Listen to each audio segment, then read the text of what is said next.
What makes a perfect brand? Why do we even need a perfect brand? Frankly, what is a brand? These are a series of debates that have raged for decades, and I won't be the first to address it. And this is my opinion.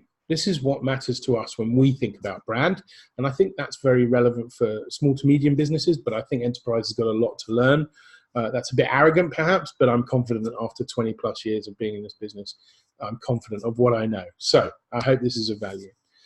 For us, a brand has to be a coherent, consistent representation of your business in whatever medium it is that your customers look at it. Visually, audibly, verbally, textually, on every level. To be honest, I saw a brand recently that had patented a smell. Amazing.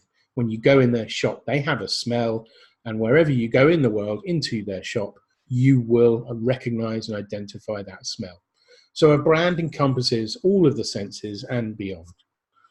And why does it matter? Well, if you don't have a consistent brand, your customers will slowly over time lose confidence, because consistency is what builds brands. If a McDonald's hamburger was different every time you went and bought it, you'd have less confidence in McDonald's ability to supply you with a hamburger. If every bottle of Coke tasted differently, you would feel less comfortable about buying a Coke because you wouldn't know what flavor you were going to get. Those are two very obvious examples, but through everything we do, your consistent ability to serve your customer is personified in your brand. And your brand speaks to those values, to that service, to everything you do for your clients and your customers and prospects. So here's how we build a brand. We use a methodology that I've worked out after 20 odd years called the brand pyramid. The brand pyramid is essential for us to work with clients. If a client doesn't have a brand pyramid, we know it's going to be a struggle and the outcome is going to be less optimal. So we really, really work hard to encourage our customers to focus on the pyramid. And when we say that to them, we need you to focus on building a brand pyramid, you kind of get the eye roll. Oh, it's marketing speak. It's BS. Let me explain it to you because it actually makes a lot of sense. There are 5 elements to a brand pyramid. There is the brand name itself. There is the strapline. There is the USP, the wow, and ultimately the content core. Those 5 pieces are the core of the brand upon which everything is built. Life without it becomes reactive, inconsistent. It means that the business and everyone in it, and even the customers, focus inwards to the business rather than outwards to the customer. And a strong and healthy brand pyramid allows a business to focus outwards on the customer rather than on themselves. So let's just break down those elements a bit. What do we mean by a brand? Well, a brand name. Obviously, that's the name of the company.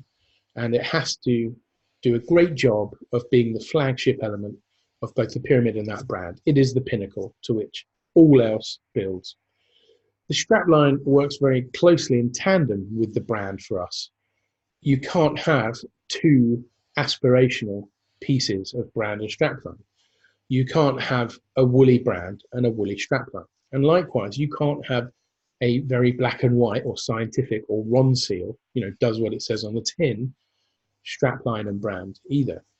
For us, you have to have 1 aspirational piece and 1 Ronseal piece. You have to have yin and yang. They have to balance each other. So, for example, Ronseal is a great example. Ronseal, in and of itself, if you don't know what it is, you'd never guess. You might imagine it's something to do with something that seals something, or a chap called Ron. Who knows? But when I say to you, it does what it says on the tin, you automatically realize it's in a tin. It's probably something to do with decoration. It's nothing to do with food. That's what else comes in a tin. And so we've got something aspirational in the word Ronseal, and we've got something very black and white in that it does what it says on the tin. Now, actually, that's a bit of a cheeky example because you then have to read the tin, or you have to look up what it says on the tin. But actually, that's quite clever marketing in and of itself. If you don't know what Ronseal is, I bet you want to know. So the brand and the strapline have to work in harmony. The USP is super important. Now, one of the biggest problems with USPs is most of the time, the USP, which stands for unique sales proposition, isn't unique at all.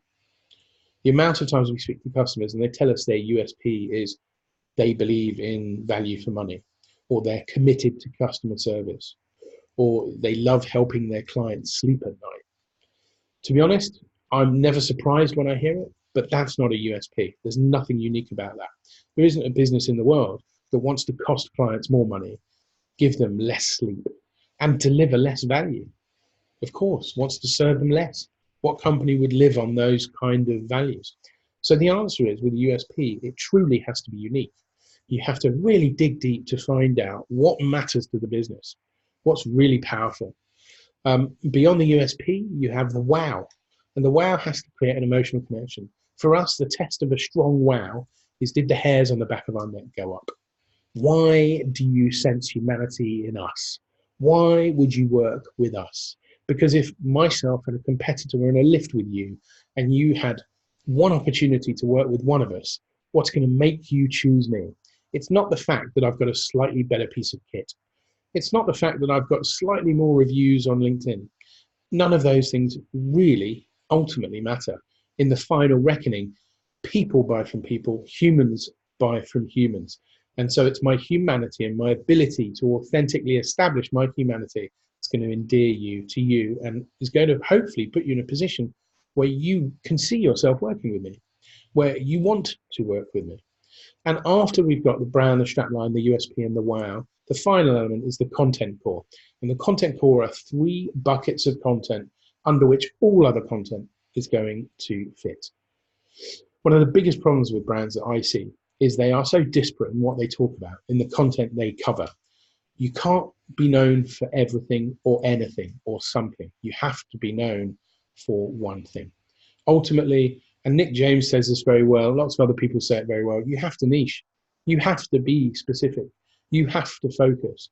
You have to give your customers and prospects a small amount of hooks to position you on. If you don't do that, then people will talk about it in the context of, I'm not really sure what they do. Not really sure what they do. So that's really, for us, what makes a perfect brand. There'll be a follow-up piece to this video where we'll talk through how we build it.